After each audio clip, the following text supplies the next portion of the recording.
नमस्कार।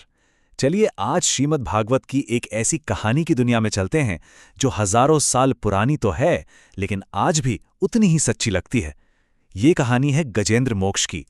और देखिए, ये सिर्फ एक हाथी और मगरमच्छ की लड़ाई नहीं है। नहीं नहीं, ये कहानी उस पल की है जब हमारी अपनी सारी ताकत, सारी काबिलियत सब जवाब दे जाती है और ठीक उसी पल एक नई शक्ति का जन्म होता है। तो इस सफर की शुरुआत एक बहुत गहरे सवाल से करते हैं। कभी सोचा है कैसा लगता है उस पल में जब हमारे सारे प्लान्स, हमारी सारी मेहनत, सब कुछ, मतलब लिटरली सब कुछ हाथ से निकल जाता है। जब लगता है कि भाई अब अपने दम पर तो कुछ नहीं हो सकता। गजेंद्र मोक्ष की कहानी हमें सीधा उसी एहसास की गहराई में ले जाती है। तो इस कहानी का हीरो कौन है? गजेंद्र, एक ऐसा राजा जिसके पास वो सब कुछ था जिसे हम आजकल की भाषा में कहते हैं ना, सक्सेस, पावर, स्टेटस, रिस्पेक्ट, सब कुछ। तो चलिए जरा उसकी इस शानदार दुनिया को और करीब से देखते हैं। तो देखिए, उसकी दुनिया कैसी थी। क्षीर सागर के बीचों बीच त्रिकुट पर्वत, मतलब एकदम परफेक्ट लोकेशन। और वहां का बेताज बादशाह था गजेंद्र। वो सिर्फ हाथियों का राजा नहीं था, बल्कि वो ताकत का एक जीता जागता सिंबल था। उसका रुतबा ऐसा कि जंगल के खतरनाक शेर और बाघ तक उसके लिए रास्ता छोड़ देते थे। और इन सब के पीछे क्या था? एक अटूट विश्वास कि मैं ही सब कुछ हूं। मेरी ताकत, मेरा परिवार, मेरी बुद्धि, यही मेरा कवच है। और ये वही अहंकार है जो कहीं ना कहीं हम सब महसूस करते हैं। और फिर एक दिन, एक बिल्कुल नॉर्मल सा दिन, गर्मी से परेशान होकर गजेंद्र अपनी पूरी फैमिली को लेकर एक खूबसूरत सरोवर में उतर जाता है। सब कुछ एकदम परफेक्ट, शांति है, सुकून है। लेकिन है ना, अक्सर जिंदगी की सबसे बड़ी चुनौतियां ऐसे ही आराम के पलों में दस्तक देती हैं, जब हमें बिल्कुल भी उम्मीद नहीं होती। और बस उसी शांति भरे पल में एक अनदेखा खतरा इस कहानी का रुख ही बदल देता है।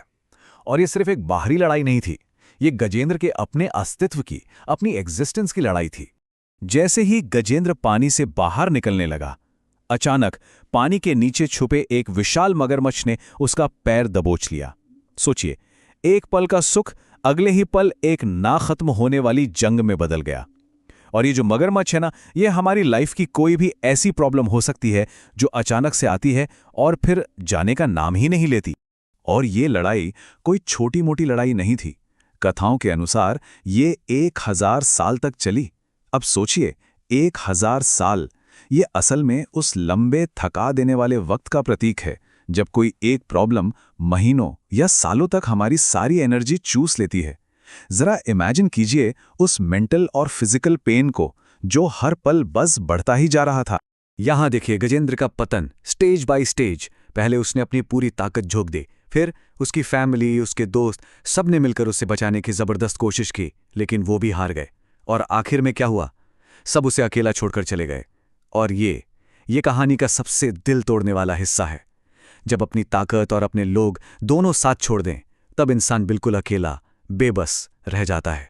और इसी गहरे अकेलेपन, इसी निराशा के अंधेरे में कहानी का सबसे बड़ा टर्निंग पॉइंट आता है। ये वो पल है जब अहंकार टूटता है और सच्चे समर्पण का जन्म होता है।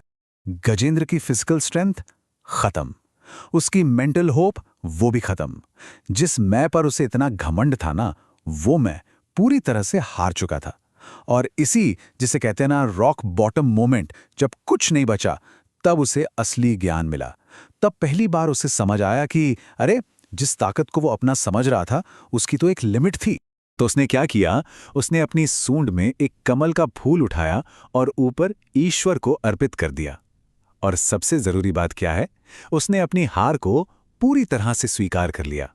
उसकी प्रार्थना में कोई शर्त नहीं थी, सिर्फ एक पुकार थी। हे प्रभु, मैं अपनी शक्ति से हार चुका हूं, अब आप ही मेरे रक्षक हैं। और ये हार मानना कमजोरी नहीं है, ये अपनी सीमाओं को स्वीकार करने की सबसे बड़ी ताकत। और जैसे ही अहंकार से खाली एक सच्ची आवाज निकली, पूरे ब्रह्मांड की शक्ति ने फौरन जवाब दिया। ये था दिव्य कृपा का क्षण। पुकार सुनते ही भगवान विष्णु ने 1 सेकंड भी नहीं लगाया। वो गरुड़ पर सवार होकर तुरंत वहां प्रकट हुए। आते ही उन्होंने अपना सुदर्शन चक्र चलाया और एक झटके में उस मगरमच्छ का सिर धड़ से अलग कर दिया। यहां जो पॉइंट नोट करने वाला है ना, वो है कॉन्ट्रास्ट। 1000 साल की लड़ाई और एक पल में खत्म। जब तक गजेंद्र मैं कर लूंगा वाली सोच से लड़ता रहा, वो फंसा रहा। जैसे ही उसने समर्पण किया, समाधान फौरन आ गया। लेकिन रुकिए, कहानी यहां खत्म नहीं हुई। इसके पीछे ना कर्म का एक गहरा कनेक्शन है। ये सिर्फ एक रेस्क्यू मिशन नहीं था, बल्कि दो श्रापित आत्माओं की मुक्ति की कहानी थी। तो यहां देखिए, गजेंद्र पिछले जन्म में एक घमंडी राजा था, इंद्रदुम्न, और वो मगरमच्छ, वो एक गंधर्व था, हूहू। दोनों को उनके कर्मों की वजह से श्राप मिला था।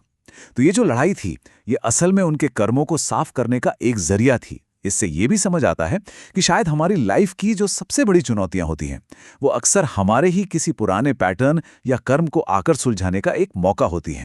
तो इस पूरी कहानी से हमारे लिए क्या सीख है? चलिए इसके ज्ञान के सार को समझते हैं। तो इस कहानी का पूरा सार इन 4 बातों में है। नंबर 1, ये सोचना कि मैं सब कंट्रोल कर लूंगा, यही सबसे बड़ा ब्लॉक है।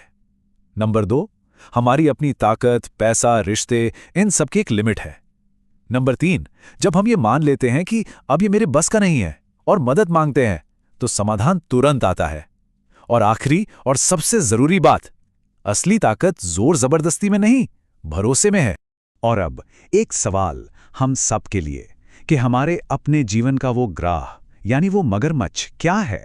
वो कौन सी आदत है, कौन सा डर है, या ऐसी कौन सी समस्या है जिसने हमें जकड़ रखा है?